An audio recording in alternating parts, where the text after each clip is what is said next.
At 5:15 p.m. on June 28, 1980, a 38-year-old man named Robert Davidson drove his motorcycle down Interstate 74 in Acton, Indiana, which is a small community just outside of Indianapolis. On the back of the motorcycle, with her arms wrapped around his waist, was Robert's wife. Her name was Wanda. The couple was on their way to visit family, and they were hoping to get there as soon as possible, not because they wanted to visit, but because there was a big storm rolling in, and they were hoping to beat the rain.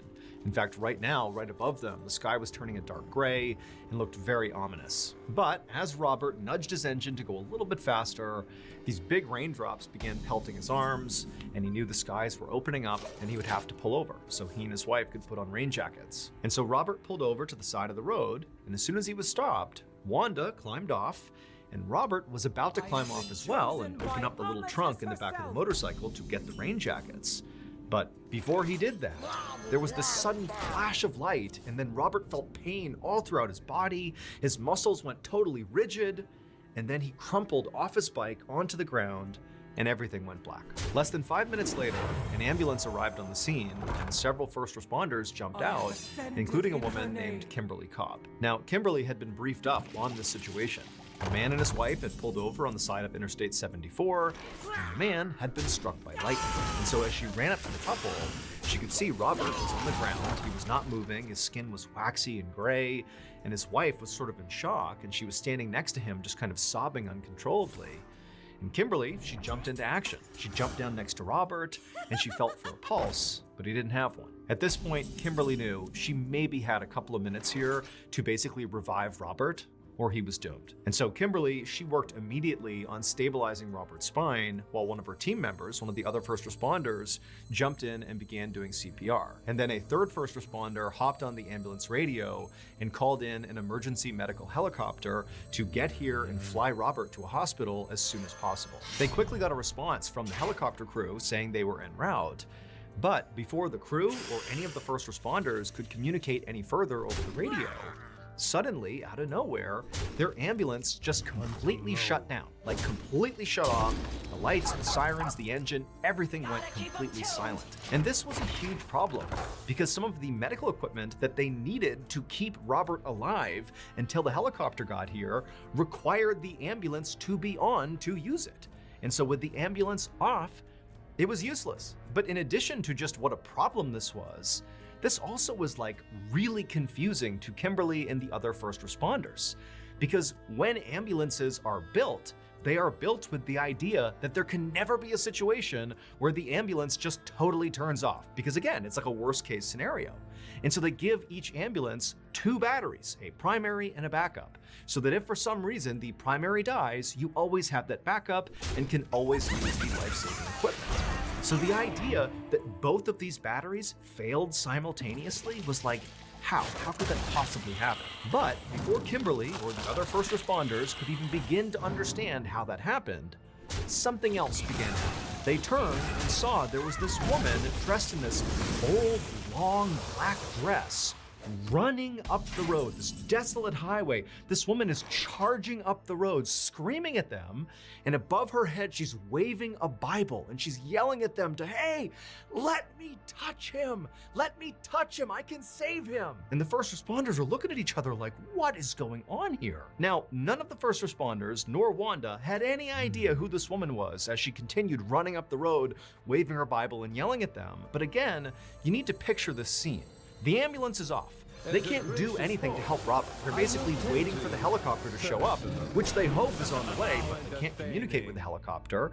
And Robert basically is clinically dead at this point. He doesn't have a pulse, he's been struck by lightning. Like there's nothing anybody can do except wait around and hope the helicopter shows up. And so when this woman came running up to the scene saying she could touch Robert and save him, none of the first responders were like, oh yeah, that's a great idea, let's bring her in, she can save the day. But they were sort of like, well, no one else is doing anything, and they looked over at Wanda, and she was just as shocked as they were at this woman's arrival and what she was saying.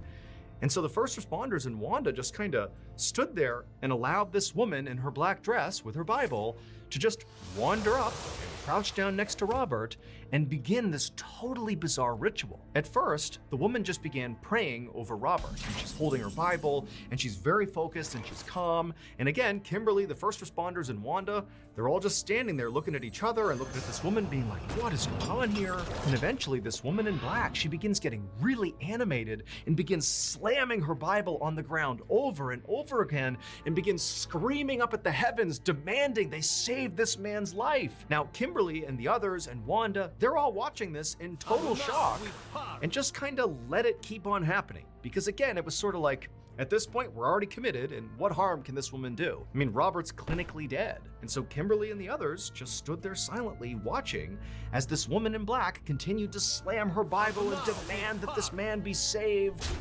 And it was like something came over this woman.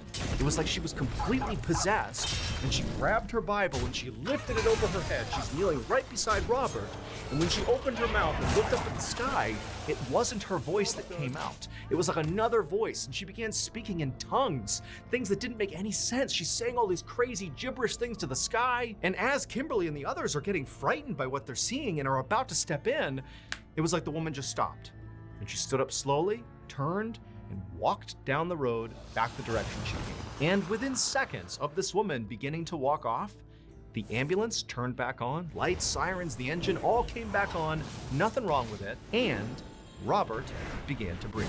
Kimberly and the other first responders and Wanda just stared at Robert in total shock. He had not had a heartbeat for several minutes, like he was dead. How he's alive when there was no medical intervention, really, because the ambulance was off? The only intervention was this woman and whatever she was doing? Like, nobody could comprehend that. But before anybody could make sense of that, the medical helicopter arrived, and seconds later it was chaos getting Robert onto the helicopter, and then before long, Robert, Wanda, and the helicopter took off, and then before long, Kimberly and the other first responders were just left there in the first moment of silence they had had for several minutes, just standing on the side of Interstate 74 thinking, what just happened? Now, none of the first responders wanted to admit to this, but they were all thinking the same thing. That woman in black had to have done something that, brought Robert back to life. I mean, there really was no other explanation. However, when the first responders just all kind of looked in the direction where this woman had turned and walked off just a couple of minutes earlier, she was gone. Now keep in mind where she had come from, where she had, run up the road from. It was just one big open road with really no obstructions, and then off to the side of the road was this huge open field. Basically, if someone had been walking for only a couple of minutes in that direction, from their vantage point, they would have seen them. There's nowhere to hide, there's nowhere to go. But she was gone.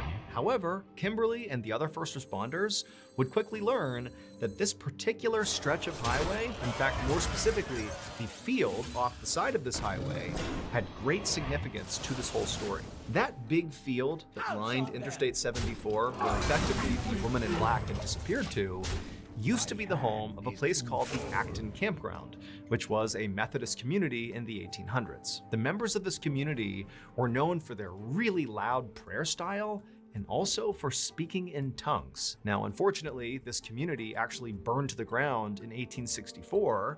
Afterwards, they rebuilt, but then in 1905, disaster struck again and it burned to the ground again. And this time they did not rebuild. Instead, the community was leveled to the ground, was sold off, and then eventually was just abandoned and became a big empty field. After the story of Robert's miraculous recovery began to spread, some people began to think that the woman in black might have been a ghost of one of these Acton residents from the 1800s who basically was drawn out to save Robert's life. Also, her intense prayers and speaking in tongues, along with the woman disappearing back into the field where the Acton campground had been, certainly seems to cement the idea that this theory could actually be true. However, since that day in 1980, no one has seen the woman in black again. The show is sponsored by BetterHelp. Your most important relationship is the one you have with yourself. But oftentimes, building that relationship can be hard because we spend a lot of time simply cutting ourselves down when actually we should be trying to build ourselves up. Whether you're going through difficult times or struggling with past traumas or simply just growing up, you still deserve to like yourself. Your self-esteem is really something that's worth looking after, and therapy can help you do that. When I got out of the military in 2017, I basically hated myself. I was angry all the time, I was destroying relationships left and right, and honestly, therapy made the difference. And a great therapy option is BetterHelp. BetterHelp is a therapy app that's making therapy more affordable and more convenient. It's fully online and it serves over 5 million people worldwide. Using BetterHelp gives you access to a diverse network of over 30,000 credentialed therapists with a wide range of specialties. And you can easily switch your BetterHelp therapist at no additional cost. Strengthen your relationship with yourself with BetterHelp. Go to betterhelp.com/MrBallin or scan the QR code for 10% off your first month of therapy.